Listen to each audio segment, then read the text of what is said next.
보실 성경 말씀은 요한계시록 12장 1절로 17절입니다. 하늘에 큰 이적이 보이니 해를 옷 입은 한 여자가 있는데 그 발 아래에는 달이 있고 그 머리에는 12별의 관을 썼더라. 이 여자가 아이를 위하여 해산하게 되면 아파서 애를 쓰며 부르짖더라.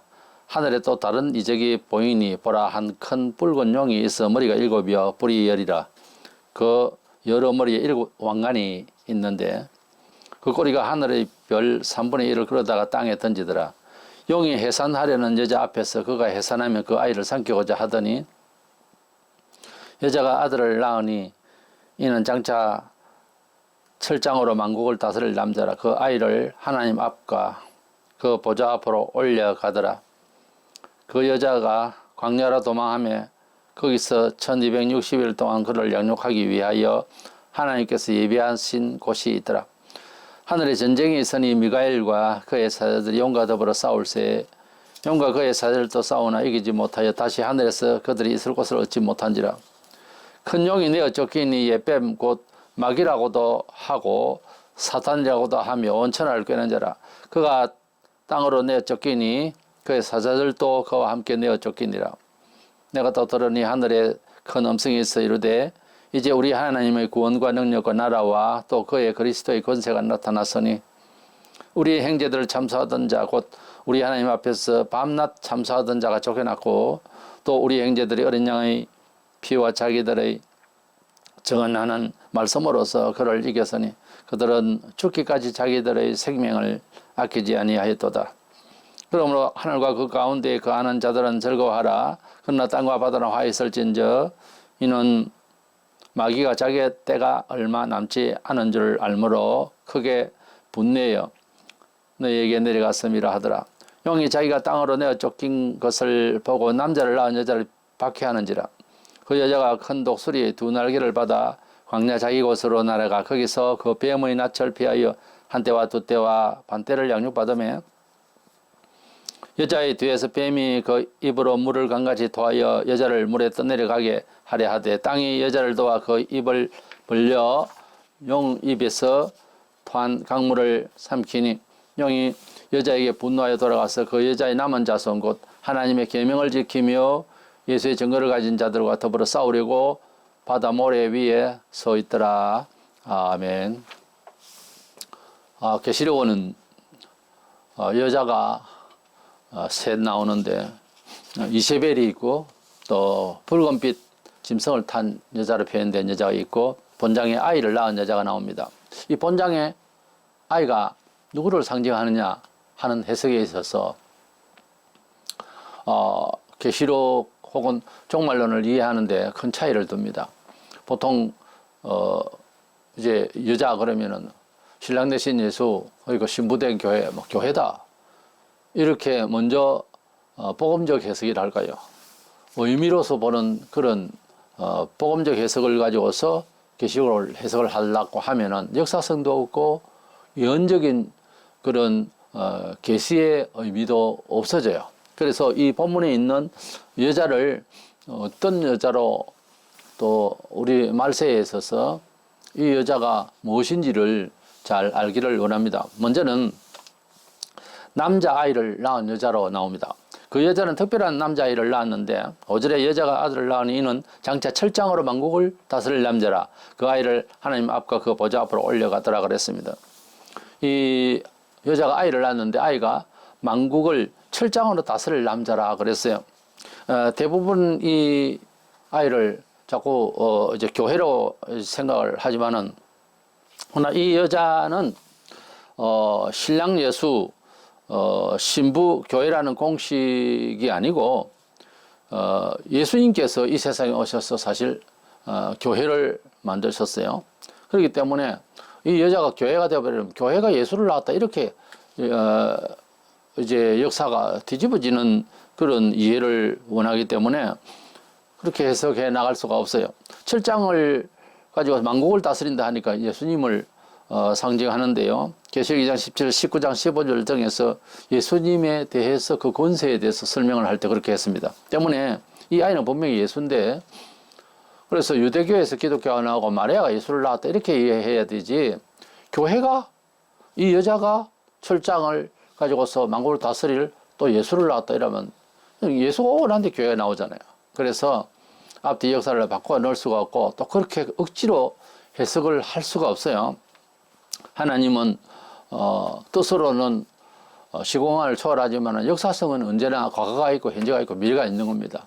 때문에 이 여자는 교회로 볼 수가 없는 것이 철장을 다스리고 만국을 다스릴 이런 남자가 예수다가 보니까 여자가 예수를 낳았다 이래 돼야지 교회가 예수를 낳았다 읽을 수가 없잖아요. 그래서 먼저 1절을 보면 이 여자는 유대인이나 혹은 개인적으로 마리아를 상징합니다. 1절에 해를 옷 입은 한 여자가 있는데 그 발 아래에는 달이 있고 그 머리에는 12별의 관을 썼더라 그랬어요. 이것은 정상 유대인들을 상징합니다. 해를 입었다, 하나님 영광을 입었다 그 말이에요. 해, 달, 별들로 꾸며진 이 여인은 구약 37장에 보면 창세기 37장에 보면 요셉이 꿈을 꿀 때에 그런 그 형상의 꿈을 꿨습니다.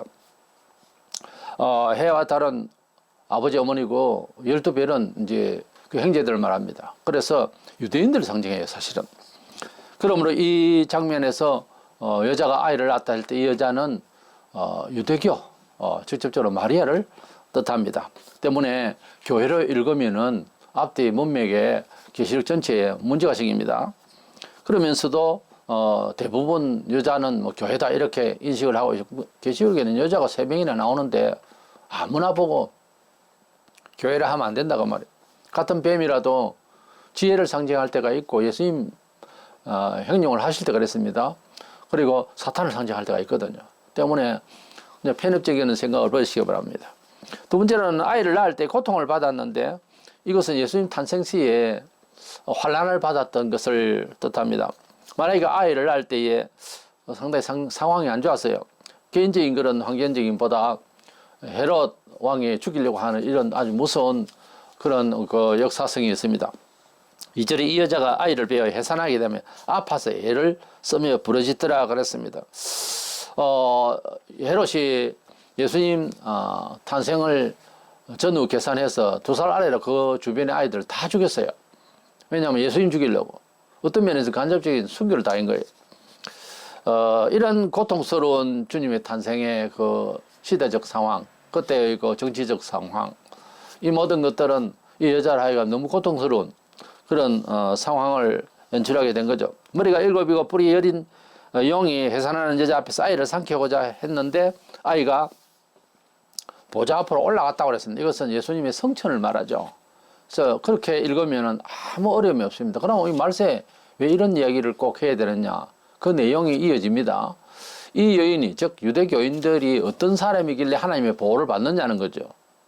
그래서 이 여자로 표현된 이 유대인들이 말세에 즉 유대교인들 하나님의 선택 백성들이 구원을 받게 될 것인데 이 사람들은 어떤 사람들이었나를 설명하려고 하니까 이런 여자에 대한 설명이 나오는 거예요.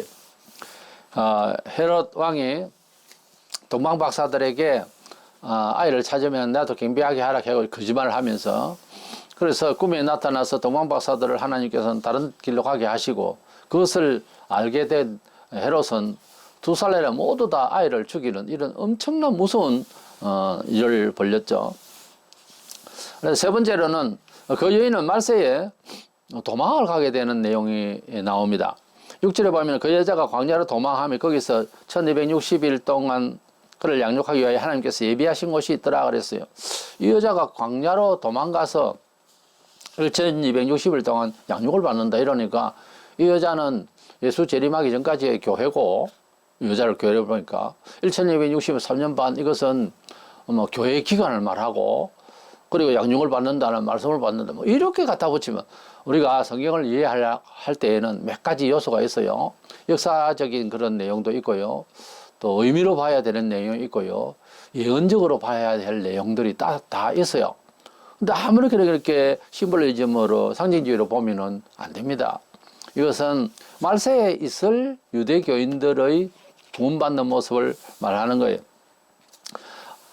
이 아이에 대해서 먼저 성천하고 마무리되고 그리고 이 아이를 낳은 즉 유대교 역사적으로 이제 대환란 때에 1260일도 3년 반 동안 광야로 가서 하나님의 보호를 받는다. 즉 적그리스도가 큰 환란을 이제 행사할 것인데, 이때에 먼저 유대인들이 복음을 먼저 받기도 유대인들이 받았지만은 환란과 핍박도 유대인들이 이제 마지막 때에 더 심한 핍박을 받게 될 것입니다. 그래서 1260일 동안 하나님의 보호처로 육신적인 구원을 바라는 사람들이기 때문에 어디에 넣을 것인데, 이게 만약에 교회라면 온 세상의 교회를 어느 곳으로, 장소성이 있잖아요. 육체가 아직 부활 안 했으니까 어느 곳으로 함께 보냅니까? 이건 안 되는 거예요. 정치적으로도 뭐 이미 적그리스도의 세계가 되고 하는데 누구를 보호해 줍니까? 이것은 분명히 유대인들을 말하는 거예요. 예루살렘 근처에서 일어날 일이에요. 그래서 이 고통이 이제 시작되는 것은 대환란의 그 중간 이후에 바로 이제 666에 대해 큰 환란을 받기 직전에 있을 일입니다. 이 여인이 왜, 즉 이 유대교가 왜 이렇게 핍박을 받게 되느냐 하면은 적그리스도가 성전에 앉아서 자기를 신이라 할 때가 올 것입니다. 이건 있을 수가 없는 일이에요. 유대인들한테는. 유대인들은 참을 수가 없어요. 아무리 타락하고 그들 그래도 우상을 사람이 신이라고 하면 그건 용납이 안 되잖아요. 그래서 반박을 하자 이제 핍박을 받게 되는 거예요. 그렇게 됩니다. 지구촌의 말세가 되면은 이 세상 사람들은 땅의 것만 바라보지만 저 하늘의 공간, 뭐 저것은 스카이죠. 그러나 헤븐으로 표현할 수 있는 영적인 하늘에는 이 세상을 참 뭐 사망으로 진을 치고 있는 마귀가 있어요. 그래서 이 우주관이 예수 믿기 전에는 절대 바로 형성이 안 됩니다. 이 마귀는 사람을 거짓으로 인도합니다. 정치, 경제, 사회, 문화, 예술 모든 면에 있어서 다 그 연구하고 만족해하고 무슨 문화를 만들고 해서 전부 사실은 거짓이에요. 거짓은 멸망을 당하죠. 그래서 이 세상은 딱 두 가지입니다. 마귀가 지배하고 있는, 인솔하고 있는 그런 마귀의 그 거짓된 사상으로 유혹받는 사람이고, 거기에서 천하만의 날 하나님께서 사랑하셔서 선별해서 불려서 성령을 부어주셔서 생각과 그리고 사후의 세계와 그리고 이 문화관에 대해서까지 구체적으로 어떻게 참답게 살아야 되는가 하는 성령의 진리의 사람이 있는 거예요. 이 세상에서 딱 두 가지 사람밖에 없습니다. 진리의 사람, 성령의 사람 아니면 전부 다 육체의 사람이에요. 육체의 사람은 사실은 인간이냐 어쩌냐 철학이냐 막 학문이나 하지만 참 마귀 겁니다. 알고 보면. 왜? 그 끝이 전부 멸망이에요. 아무런 영생에, 아무런 속죄에, 아무런 은총의 길이 없어요. 세상에 은총을 받았는 어떤 데도 다 때가 되면 없어질 것들입니다. 때문에 우리가 하나님께서 우리를 구원하셨다, 기독교인의 축복이다 하는 것은 우주관 변화가 제일 큰 축복이에요. 인생이 나서 사후에 어디로 갈 것이기 때문에 어떻게 살아야 되는가를 모르고 살기 때문에 인생은 뭔 연구를 하고 해도 다 허당해요. 이것을 깨닫고 사는 사람은 사실은 아는 게 병이라고 상당히 고통스럽고 충격과 고난과 힘들 경우가 충분히 발생할 이유가 있죠. 예수님께서 나를 믿으면 내가 핍박을 받은 것처럼 너희들도 핍박을 받을 것이라고 말씀하신 것이 정당한 거예요. 입장 정리가 되어 있기 때문에 상황이 다르죠. 그래서 하늘과 땅 차이죠, 생각이. 그러니까 핍박을 감수할 준비를 해야 되고 또 인내가 필요하고 기도가 필요한 거예요. 성도들이 뭐 맨날 해죽 하며 세상을 살 수가 없어요. 참된 성도는 매일 그것도 이제 사람이 있으나 없으나 일이 부딪히야 안 부딪히야 간에 영은 우리를 늘 시험할 수 있기 때문에 항상 기도가 필요한 거예요. 그중에 이제 세상 지구 마지막이 되어갈 무렵에 공중에서 큰 영적인, 근데 하나님께서 지으신 피조물들입니다. 천사들도 우리 지금 눈은 안 보이는데 영 안에 싹 열리면 보입니다. 다 보이게 돼 있어요. 우리가 안 보이는 거 없다 그러죠. 안 보이면 다 없는 겁니까? 원래 촌에서 서울로 청와대로 이렇게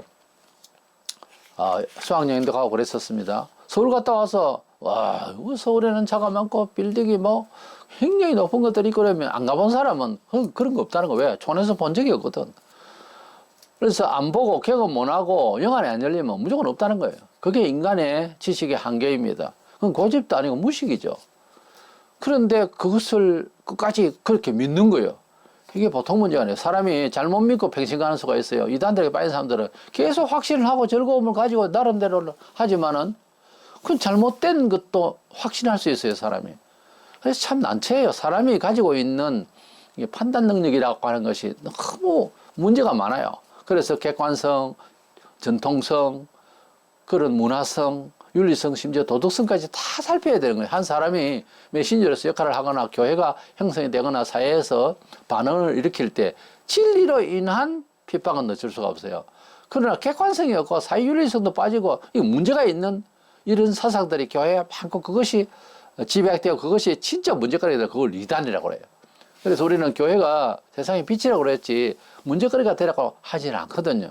다만 우리가 핍박을 받을 뿐이에요. 진리 때문에. 공중에서 지금 마귀가 온 세상을 지배한다고 에베소서 2장에 그렇게 말씀하고 있습니다. 그런데 이 마귀가 이 세상을 지배하게 된 것도 자기의 능력이 있어서가 아니고 천사장 셋과 그리고 무리들을 세 군단을 주었는데 천사장 미가엘과 가브리엘은 성경에 나와요. 그런데 이 공중에 이제 떨어진 마귀는 본래 천사장급에서 더 아름답게 지음을 받은 걸로 그렇게 이제 언지를 주고 있어요, 성경에. 그런데 이 사람이 하나님하고 이 천사가 하나님하고 대적하려고 하다가 감사치를 못하고 자기 존재의 정체성에 대해서 알지를 못하고 그렇게 대적하다가 이제 떨어졌어요. 영화로운 곳에서 떨어져서 이 세상을 이제 악으로 지배하는 공중에 떨어져 버렸어요. 그래서 공중에 떨어져서 얼른 완전히 지옥을 가야 되는데 그러지 않고 이 세상 사람들을 이렇게 이제 이렇게 수천 년 이렇게 괴롭히고 있는 겁니다. 우리가 여러 지구의 그 생성에 하나님께서 만드신 해를 이야기할 때 6천년이다, 몇만 년이다, 몇억 년이다 이렇게 말하는데 우리의 관심은 거기에 있는 것이 아니고 사탄이 그렇게 우리 사람을 이 지구촌의 역사를 괴롭히고 있다는 사실에 중점을 둬야 되는 것입니다. 그래서 그가 전사장, 군대 장관에 가 있었던 미가엘, 그리고 소식을 전하고자 하는 것은 가브리엘, 그리고 그 밑에 오처브 아저씨들처럼 많은 이제 소식을 전하는 천사들이 있고 미가엘도 많은 군대가 있죠. 근데 그 천사장 둘 말고 이 사탄은 하나님을 대적한다는 히브리어입니다. 이 천사는 타락해서 함께 타락을 할 때 3분의 1 군단을 그러니까 천사 세 군단 중에서 자기 수하에 있는 것을 다 끌어내려가 다 타락해서 귀신들이 되게 했습니다. 때문에 이 천사들은 지금 영혼을 찍을 수 있는 사진기가 있다면 천사는 찍힙니다. 귀신도 찍혀요.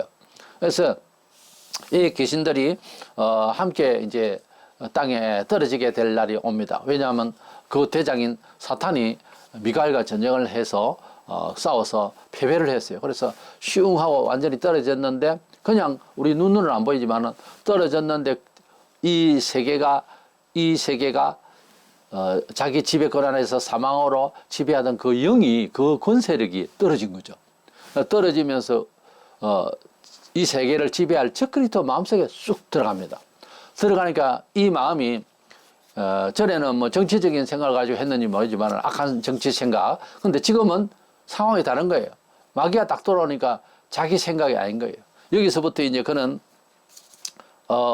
내가 신이 아닐까? 뭐 그렇게 되는 거죠. 그래서 자기를 신이라 하고 성전에 들어가서 세계를 지배할 때에 이제 마지막 때가 되는 건데 이렇게 그가 사절에 보면 하늘에 별 3분의 1을 끌어다가 땅에 함께 떨어지다 했거든요. 그걸 보면은 천사는 세 군단인 것을 알 수 있죠. 성경에 없는 것을 자꾸 지어낼 필요도 없고 추정을 하더라도 이렇게 해야 됩니다. 이렇게 미가엘, 가브리엘 군단이 있고 그 다음에 이 사탄이 원래 이름은 없어요. 킹제임스 버전에는 뭐 루시퍼라고 하는데 루시엘이었는데 루시퍼가 됐다. 이런 것은 가설입니다. 루시엘이라는 말이 없어요, 아예. 그래서 이 사탄 대적자가 내려와서 원래 저주받으면은 이름도 날리고 대적자 그렇게 해버리는 것이 보통 우리의 정서예요. 그래서 성경에도 마찬가지로 사탄 히브리어고요, 대적자고 그리고 한자로는 마귀입니다. 마귀들이라고는 복수로 쓰지를 않아요. 그래서 이 자기 수하에 있는 3분의 1 되는 귀신들을 전부 다 타락시켜서 이 세상에 각계각층의 모든 사람에게 그렇게 이제 붙어서 사망의 길로 인도하고 있죠. 이래서 12절에 보면 마귀가 자기의 때가 얼마나 남지 않은 줄 알면 크게 분내어 너희에게 내려갔음이라고 하는 이 말씀에서 보면 이제 이걸 알 수가 있습니다. 그래서 계시록 12장은 대환란의 중간기에서 후반부 시작할 직전에 공중에서 미가엘과 싸워서 사탄이 땅에 떨어져서 적그리스도의 마음에 들어가서 이 세계를 완전히 이제 마지막으로 지배하게 되는 그런 상황이 되죠. 동시에 공중이 막혀 있지를 않습니다.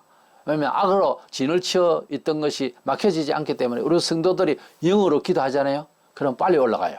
응답이. 다니엘이 하나님께 기도하는데 다니엘이 참 21일 동안이나 그렇게 열심히 기도해도 이 기도가 하나님께로 완전히 올라가지를 못하도록 위에서 계속 막는 거예요. 마귀가. 자, 말세가 되면은 이제 듣기는 하나님께서 3주 전에 들었다 했거든요. 때가 되어서 막혀 있어서 이제 뚫고 내려온다고. 너무 중요한 기도니까. 우리도 무슨 기도를 할 때 하나님이 안 들으시는 거 아니에요. 기도하려고 시작할 때부터 알아요. 얘가 지금 기도를 하려고 하는 것을 압니다. 그런데 그 기도가 완전히 영으로 뚫고 올라가려고 하면은 강력해야 됩니다. 예수의 피로 강력해야 되는 거. 그래야 이렇게 제대로 올라가는 겁니다. 근데 말세가 되면 어쩌나 싶어도 가시적으로 이제 볼 수 있는 마침 사탄처럼 그렇게 지배할 적그리스도 속에 들어있고 굉장히 제한이 되어 있잖아요. 그러나 공중이 열려져 있기 때문에 우리가 무슨 기도를 하면 마음에 흡족하게 응답이 있을 것입니다. 왜냐하면 악한 영이 완전히 청소가 되어 있는 상황이니까 대신 세상에 완전히 내려왔죠. 그러니까 육신적으로는 더 괴로울지 몰라도 영으로는 우리가 승리하는 그런 힘을 얻게 될 것으로 조정이 되는 것입니다. 마귀가 내려와서 한 사람 속에 들어가니까 그 사람이 모든 사유하고 이제 목적하는 것이 마귀적이죠. 느부갓네살 왕이 악한 영을 받으니까 짐승영을 받으니까 7년 동안 손톱도 막 짐승처럼 되고 아예 뭐 사람같이 살지를 않고 짐승이 뭐 밥 먹듯이 뭘 이렇게 먹듯이 이렇게 이제 살게 되는 이런 저주를 받는 경우를 볼 수 있습니다. 창세기 3장에 등장하는 뱀도 그렇죠. 그 사탄이 그 속에 들어가니까 말을 하게 되고 하나님을 이제 대적하게 되는 말을 하와에게 하면서 그렇게 미혹을 했잖아요. 짐승도 그렇고 나귀도 그랬잖아요. 나귀도 발람을 이제 가르치려고 하나님께서 그 나귀도 말을 하게 하고 그래서 하나님께서는 생물이든 동물이든 모든 것들이 사실은 말을 하거나 뜻을 다 가지게 하십니다. 하나님께 우리가 기도하고 회개의 은혜를 받고 이렇게 천지를 보면요. 풀잎이 다르고 꽃잎들이 다르고요. 바람소리조차도 찬양입니다. 그런데 그렇게 보이는 시적 감각이 아니고요. 실질적으로 이 모든 것들은 하나님께서 의미와 소리를 다 언어를 주셨다고 하는 사실입니다. 그것을 알면 우리가 천국 가서 미리 그때 가서 알겠지만은 꽃잎들도 말을 해요. 찬양을 하고. 이래서 하물며 짐승인들, 소리를 내는 짐승인들 말을 안 하겠습니까? 하나님께서 짐승이 말하게 하는 것입니다. 뭐 돌이 말을 했다 이런 말은 없지만은 그렇게 하나님께서는 역사하시는 것입니다. 사탄이 예수를 팔려고 할 때 우리가 뭐 사탄아 몰려가라 그러지만 사탄이 그렇게 뭐 쉽사리 그냥 놀러 오고 뭐 사람들 틈에 있고 그렇지 않습니다. 귀신들이 그런 거죠. 귀신아 물러가라 뭐 그거는 말이 되지만 사탄은 아무렇게나 임재하는 것이 아닙니다. 뭐 우리가 뭐 대단하다고 사탄이 그러고 사탄은 큰 일을 치를 때 역사합니다. 근데 예수님을 인류의 메시아를 이렇게 팔려고 그 측근에 있는 제일 똑똑한 유다에게 쑥 들어간 겁니다. 유다의 잘못이라기보다 유다가 기질상 그런 성격을 가진 것을 우리가 잘 모르죠. 우리가 사람을 사귀어 보면은 계산이 굉장히 빠른 사람이 있고요. 정치 지배력이 좀 있는 사람이 있고요. 그런 그 왕권적인 일을 하려고 하는 사람이 있고요. 잘 섬기려고 하는 사람 스타일이 예수 안 믿어도 조금씩 있습니다. 그런 차이가. 유다는 똑똑하고 계산이 굉장히 밝은 사람이에요. 그것 때문에 그가 망한 거예요. 돈으로 서성을 판다고 하는 것은 갑자기 생겼다기보다 기질이 그래 있으니까 마귀가 그 속에 요한복음 14장 27절에 조각을 받은 후 곧 사탄이 그 속에 들어간지라 이에 예수께서 유다에게 이르시되 네가 하는 일을 속히 하라 하시니 그래서 조각을 받았는데 예수님께서 그에게 몇 번의 언지를 줘도 돌아서지를 못하는 거예요. 그런데 사탄이 쑥 들어가 버렸어요. 그때부터는 유다를 아무도 못 말립니다. 말리려고 하면 예수님 말리죠. 그래서 유다는 우리 뭐 인생사로 이야기할 때 보면 참 슬픈 운명이에요. 그것도 부모가 있고 한데 그렇잖아요.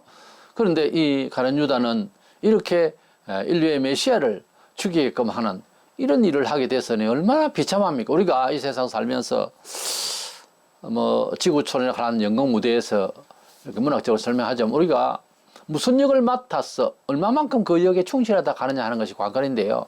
아무 역을 안 맡았는 줄 알아요. 그게 문제예요. 무대에 서가 있는데 멍청하게 서 있으면은 이게 흐름이 이상하잖아요. 제발 그래서는 안 됩니다. 우리가 유아들 뭐 잔치를 하거나 무용을 하거나 할 때 연극을 하거나 할 때 너무 이제 애가 철이 없어서 멍하게 서가 있으면은 귀엽기도 하고 웃었기도 하지만 이 흐름이 안 맞잖아요. 우리가 지구촌의 이 무대 위에서 너무 자기 일에 대해서 태만하고 이래 있으면은 멍청하게 서가지고서 난 공주야 그러고 아무것도 안 하고 있으면은 대사도 다 까먹고 이러면 안 되죠. 그래서 할 일을 찾아서 언론을 해야 활동을 해야 모양새가 좋습니다. 교회에서 제일 나쁜 놈이 핍박하는 것보다 가만히 있는 놈이요. 가만히 있다고 하는 거는 돈도 하나도 안 움직이고 가만히 있고 손도 가만히 있고 몸 움직이는 것도 가만히 있고 교회 어떤 봉사에다 가만히 있고 가만히 있는 놈이 가장 나쁜 놈이요. 성경에 그거 다 근거 있는 이야기입니다. 한 달란트 받은 사람이 자기 짧은 생각에 가만히 있다가 배렸다니까요. 그래서 가만히 있는 것보다 실수를 하더라도 움직이세요. 뭔가 생각을 움직이고 동계살을 하나님 앞에서 해보고 헌신을 하려고 그러고 해야지 가만히 있으면 이건 정말 하나님 앞에서 벌 받습니다. 세월을 죽이고 그리고 가만히 생각해보세요. 가만히 있다가 죽으면 너 뭐 하다 왔냐 하면 무슨 소리 할 거예요? 뭐 열심히 살다 왔다고 조용하게 살다 왔다. 누가 조용히 살다 오라 했냐? 그러면 어떻게 할 거예요? 저 개인적으로도 열정적인 사람이 참 사람답다 할까? 멋이 있어 보이지. 가만히 있는 거는 속이 천불납니다. 그러면 안 돼요. 이 세상을 짤막한 세상을 사는 것도 활동이 있어야 되는 거예요, 사람이. 움직임이 있어야지. 가만히 있는 것만큼 이게 죄스러운 게 없어요. 이건 너무너무 태만한 거고, 성경에는 게으른 것을 굉장히 분노하십니다, 하나님이. 일을 하지 않는 자라 먹지도 말게라. 이 말은 영적으로 말하자면, 영적으로 활동하지 않는 자에게는 영적인 은혜의 밥을 안 준다, 그 말이에요. 힘을 안 준다고. 그래서 조금 실수가 되더라도 움직이는 것이 원칙입니다. 이 적그리스도가 제일 크게 이제 환란을 일으킬 때가 데살로니가후서 2장 1절로 4절에 보면은 그가 말세 성전이라고 하죠. 성전을 예루살렘 성전을 앞으로 지을 겁니다. 거기에 자기가 들어가서 신이라고 할 때 그때 이제 정말 참을 수가 없는 엄청난 불신자들도 정말 참을 수가 없는 엄청난 지배가 환란의 지배가 있을 것입니다. 핍박을 받아서 유대인들이 도망하게 되는 이유도 그가 성전에 들어가 가지고서 자기가 신이라 하니까 이제 핍박을 받게 되는 건데 보면 14절에 그 여자가 큰 독수리의 두 날개를 받아 광야 자기 곳으로 날아가 거기서 그 뱀의 낯을 피하여 한 때와 두 때와 반 때를 양육받으며 한 때 1년, 두 때 2년, 3년, 반 때 6개월, 3년 6개월 동안 양육을 받는다. 보호를 받는 이것은 후반부에 주님이 오시기 직전까지 후반부에 큰 환란 때에 이제 이 여자가 즉 유대교인들이 보호를 받게 될 것이다 하는 겁니다. 그가 이제 핍박을 받게 되는 이유 앞서 말씀드린 대로 성전에 자기가 들어가서 신이라 하니까 이건 뭐 도저히 있을 수 없는 일이니까 핍박을 받게 되는 것은 이제 대적을 하니까 불편해 하니까 이제 이렇게 반항을 하니까 핍박을 받게 되는 거죠. 광야 자기 곳으로 갔다.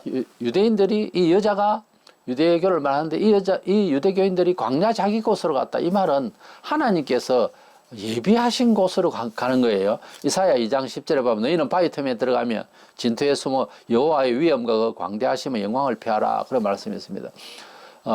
유대인들은 구약에 천국에 대한 단어가 하나도 없듯이 하나님이 현현, 하나님 우리와 함께 하심, 하나님의 승리 이런 것을 이야기할 때 꼭 육신적이고 전쟁이 이기고 물질적으로 많아지고 부자가 되고 이런 걸 이제 대단하다 그렇게 말했었어요. 예수님도 그렇게 해야 되는데 그게 아니고 심령이 가는 자는 복이 있나니 천국이 저희 것이며 처음 복음의 말씀이 축복의 말씀이 우리가 부여하고 우리가 잘되고 하는 은혜는 우리에게 천국이 임해야 되고 천국이라는 단어가 바로 나와요. 천국이 임해야 되고 영적으로 잘 돼야 된다 하는 내용을 말씀하셨지 물리적이고 그리고 뭐 높은 자리에 올라가고 전쟁을 잘 치고 그런데 우리에게 관심을 주시지 않았습니다. 그래서 유대인들은 육신적으로 뭐 대단한 집안에 태어나서 학문도 뭐 대단한 뭐 학문을 쌓고 이래가지고 메시아라 하면 좀 봐주겠는데, 어디서 나사렛 전통에서 나와가지고 내가 뭐 하나님의 아들이네 어쩌네 이러니까 그 사실인데도 못 받아들이는 거예요. 그들이 생각하는 것은 모든 것이 보면 어디 출신이냐, 누구 집안 빼대 있는 집안이냐, 얼른 서치는 게 뭐예요? 양반산론 따지도 우리하고 똑같은 거예요. 그러니 이게 얼마나 큰 죄인지를 몰라요. 그래서 양반은 공부하고 쌍놈은 공부 못하게 해놓고 이 배우지 못한 놈 배울 기회를 줬어요. 이 나라가요, 공작을 맹작을 하다가 다 배려났습니다. 참 지금도 그런 정신이 교회 안에도 있어가지고서 발전하는데 상당히 지장이 있어요. 기회도 주지 안 하고 뭐 저주를 하고 그러면 됩니까? 그래서 유대교인들이 육신적으로 이제 하나님을 생각하다가 어때 촌동네에서 하나 나타나서 메시아를 하니까 죽인 거예요. 사실은 그들의 사회적 정서가 그래요. 원래 그렇게 생각을 하고 사람을 보라고 하지 않았습니다. 구약성에 보면 너희 원수를 사랑하란 말이 신약의 말씀이 아니에요. 근데 구약의 말씀은 두렵고 신약의 말씀은 자비하고 그렇게 오해하는 사람도 있다니까요. 그게 아닙니다. 그래서 그들은 이제 육신적으로 하나님을 생각하니까 예수를 죽인 죄로 정말 근대사에 이스라엘 백성들이 얼마나 고통을 받았는지, 서기 70년경에 핍박을 받아서 성전이 불타고 로마의 침공으로 그들의 사이에 뿔뿔이 헤어져서 약 2000년 동안 국호를 잃어버리고 세상을 살다가 말세가 되면 좀 회개를 해야 되는, 지금 한 10% 기독교를 개정했다는데 그들은 아직도 여전히 메시아 예수를 믿지를 못합니다. 그러다가 마지막 때에 진짜 메시아 같이 나타나는 저 그리스도가 처음에는 화기애애하게 서로 결탁을 하고 좋은 일이 있을 것 같이 성전을 짓고 뭐 그렇게 서로 교류를 하다가 곧장 얼마 안 돼서 내가 신이네 하면서 성전에 들어가 앉는 저 그리스도를 바라보면서 그건 아니죠 이러다가 핍박을 받게 되는 거죠. 본문 15절 6절에 여자의 뒤에서 뱀이 그 입으로 물을 강같이 토하여 여자를 물에 떠내려가게 하되 땅이 여자를 도와 그 입을 벌려 용의 입에서 토한 강물을 삼키니, 용의 입에서 토한 강물은 핍박 큰 환란이죠. 이스라엘 백성들이 구약에 보면 땅이 뭐 버려져서 이제 몰살을 시키고 뭐 아주 그 귀한 일이 있는데, 이스라엘 백성들이 홍해를 건널 때에 애굽의 병사들 그 많은 대단한 군대들이 그 완전히 수장을 해버렸죠. 핍박하러 계속 달려오고 있는 그들을 마지막 때에도 유대인들은 구원을 할 때에 지금도 최근에도 그런 일이 있습니다. 6.1 전쟁도 있었고 유대인들은 하나님께서 육신적으로 정확하게 보호해 주세요. 그걸 자꾸 예수 잘 믿는 사람은 저렇게 해야 된다는 쪽으로 가면 기독교 신약 성도들의 그 가치라 할까요? 완성도가 없는 거예요. 그것은 아직 완전한 구원, 부활의 구원, 영생의 구원을 하기 전에 하나님께서 우리를 도와주시고 하나님께서 성립케 하신다는 것을 보여주시기 위한 것이지, 지금 우리가 그런 것을 자꾸 바라고 환상을 보고 또 뭐 원하는데 육신적으로 뭐 적을 부수고 깨고 그런 걸 원하면은 안 됩니다. 그거는 좋은 신앙이 아니에요. 그런데 유대인들은 그런 경우가 있어요. 지금도 물론 우리가 유대인들처럼 믿으려고 해서가 아니라 상황이 그렇게 부딪힐 때는 물리적으로도 하나님께서 역사하시는 경우가 있는데, 그걸 아주 잘 믿는 신앙이다 그러지 말고 나를 보호하시고 육신적으로 환경적으로 확 바꿔놓으시는 하나님의 기적 같은 역사를 이전에 그것을 그렇게 와도 내가 진리를 부인하지 않는 믿음을 주시옵소서. 이것이 원래 신약적 최고 좋은 신앙입니다. 그래서 순교를 한다는 거죠. 구약에도 순교한 선지자와 이런 사람들은요, 세상적인 것을 통계적으로 하나님의 역사가 거대하다, 그걸 이제 지향한 것이 아니고 하나님의 이름, 하나님의 영광을 중심으로 사드락 메삭 아벤느고 다니엘의 세 친구 보세요. 죽을지라도 하나님이 도와주시겠지만은 실제 도와주셨죠. 만은 그렇게 도와주지 아니하실지라도 나는 우상에 절할 수 없어요. 그렇게 참 하나님을 제대로 믿는 그런 멋진 신앙 영웅자들이 구약에 많이 나와요. 신약은 더더구나 그렇게 추구하고 믿음을 고백하고 기도할 수 있어야 됩니다. 온갖 것 다 피하기만 하려고 그러고 그러면 신앙이 안 자라요.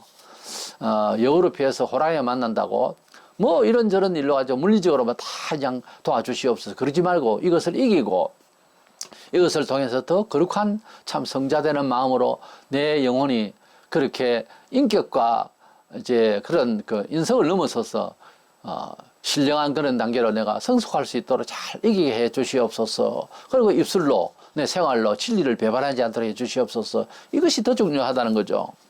이스라엘 백성들이 이렇게 핍박을 받게 되는데 성경은 이미 마지막 때가 되면 구원을 받을 것으로 로마서 11장 25절 6절에 형제들아 이방인의 충만한 수가 들어오기까지 이스라엘들은 우둔하게 된 것이라 그리하여 온 이스라엘이 구원을 받으리라 그렇게 말씀하고 있습니다.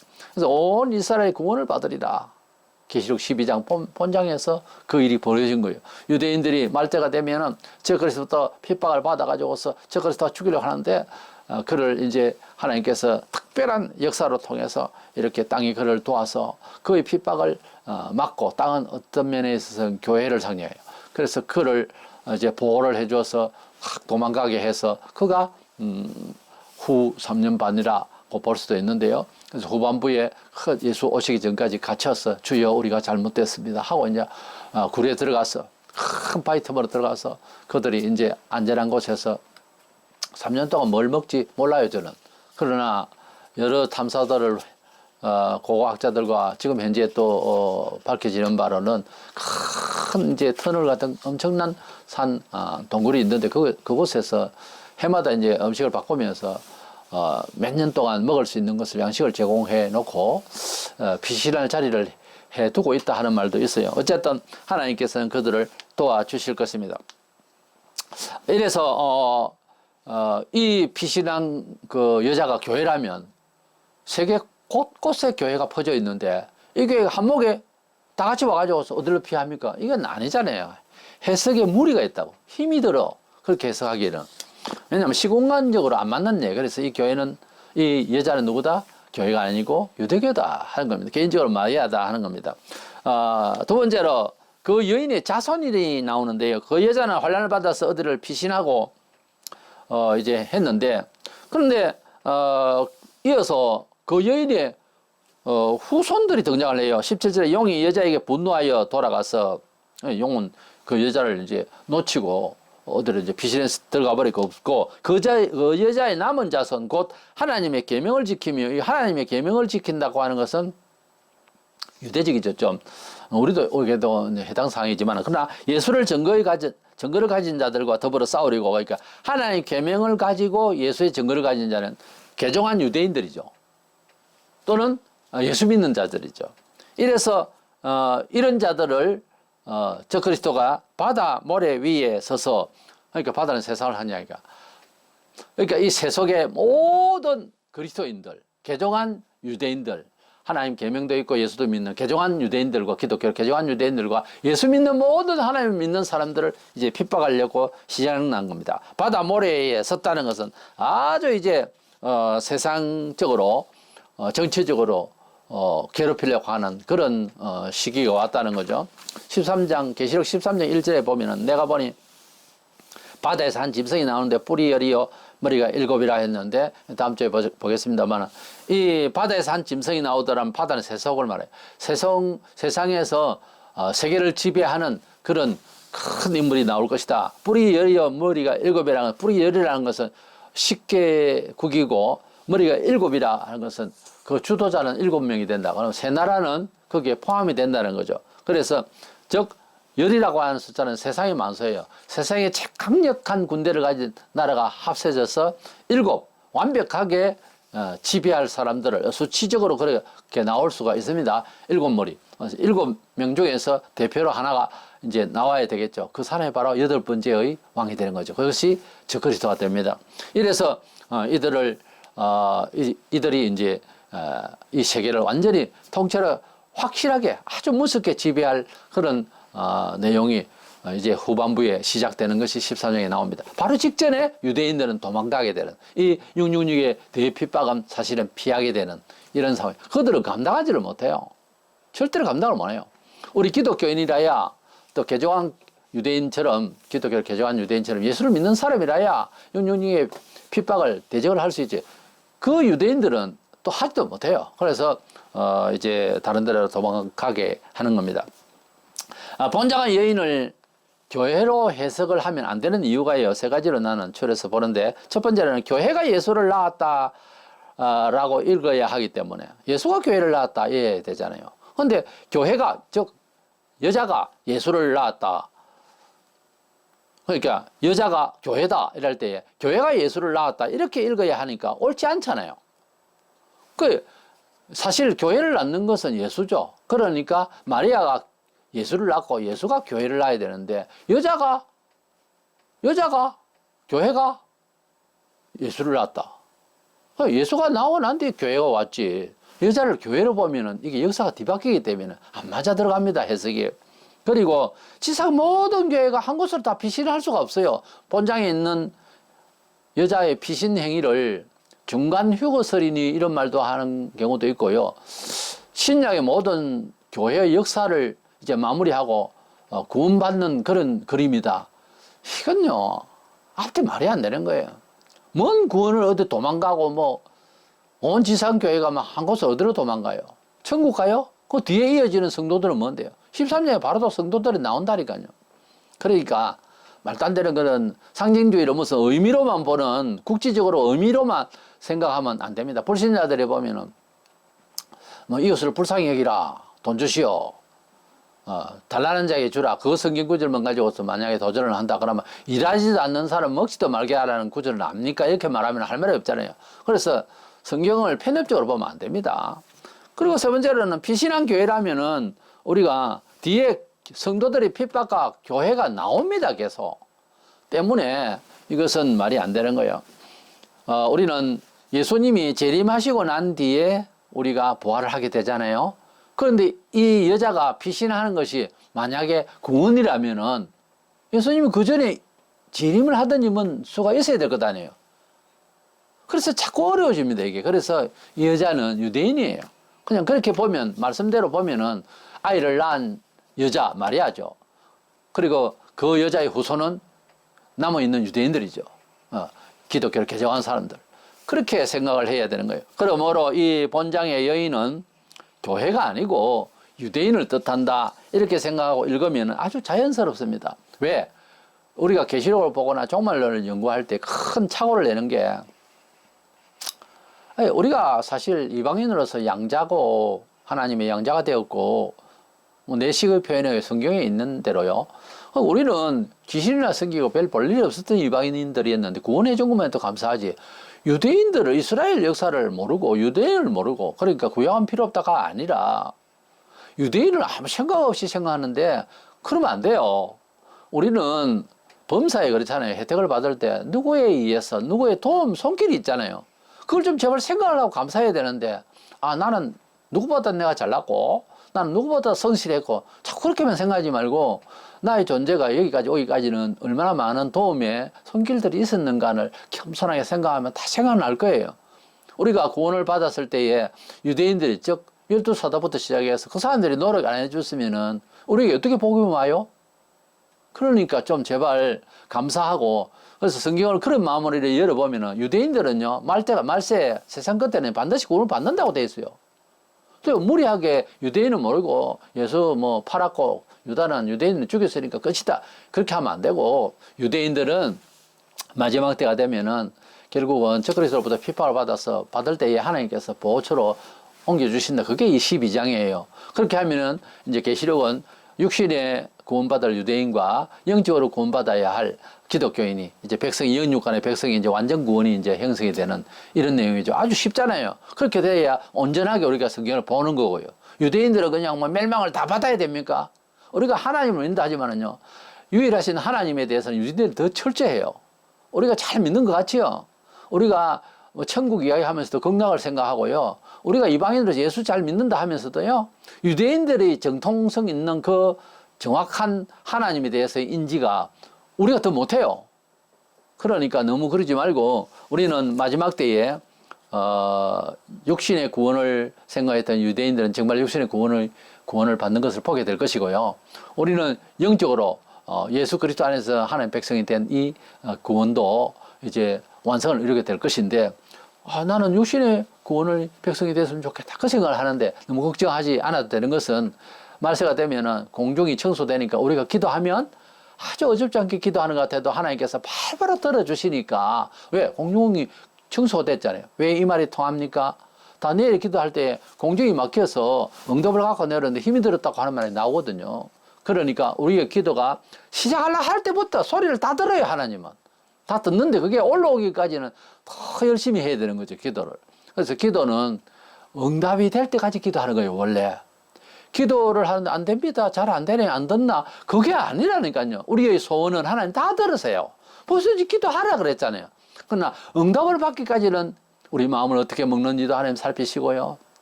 더 열심히 내서 기도해야 되고요. 그런 숙제는 우리에게 있다는 거. 그 정도는 알고 기도해야 되는 겁니다. 기도를 하면서 낙심할 이유가 하나도 없어요. 내가 목적이 선하고 하나님 앞에 영광 돌리려고 하는데 그 기도를 하나님이요 시작할 때부터 들어요. 보고 계신다니까. 이래서 말세가 되면 공중 청소가 되고 그러니까 세상은 육신적으로는 막 굉장히 어려운 세상이 오더라도 우리는 분명히 승리할 수 있는 큰 영적인 세상이 되니까 낙심하지 않고 이 마지막 시대를 철저히 하나님 말씀 안에서 기도로 승리하는 저와 여러분 되시기를 주의 이름으로 축원합니다.